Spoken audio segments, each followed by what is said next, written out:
નર્મદા નદી ગુજરાતની જીવાદોરી સમાન ગણાય છે, પરંતુ ભરૂચમાં નર્મદા નદી પર બનેલા નર્મદા મૈયા બ્રિજ લોકો માટે જીવનને વહાલું કરવા માટેની ઓળખ બની ગયો છે. આત્મહત્યા કરવા માટે લોકોની પસંદગી બની ગઈ છે. ત્યારે ભરૂચના સામાજિક કાર્યકર યોગી પટેલે આ બાબતે જણાવ્યું હતું કે નર્મદા મૈયા બ્રિજ 12 જુલાઈ 2021થી પ્રજા માટે ખુલ્લો મૂકવામાં આવ્યો છે.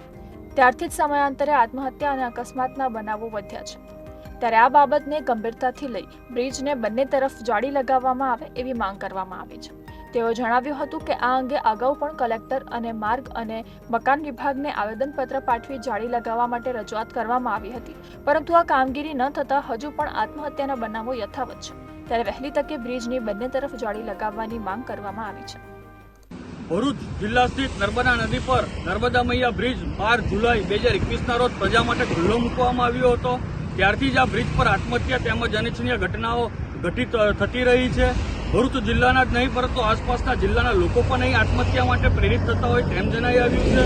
આના અનુસંધાનની અંદર 8 મહિના પહેલા કલેક્ટરશ્રી તેમજ માર્ગ મકાન વિભાગને સંબોધીને આવેદન આપવામાં આવ્યું હતું કે બ્રિજની બંને બાજુ અવરોધો ઉભો કરીને જાળી લગાવવામાં આવે જેથી આત્મહત્યાના બનાવો રોકી શકાય, પરંતુ આજ દિન સુધી આ બ્રિજની જાળી લગાવવા માટે કે અવરોધ ઉભા કરવા માટે કામગીરી કરવામાં નથી આવી. નર્મદા મૈયા બ્રિજ જ્યારથી બન્યો ત્યારથી આજ દિન સુધી કેટલાય લોકોએ અહીંથી મોતની છલાંગ લગાવીને પોતાનો જીવ ગુમાવેલો છે, તો કેટલાય લોકોને બચાવી લેવામાં આવેલા છે.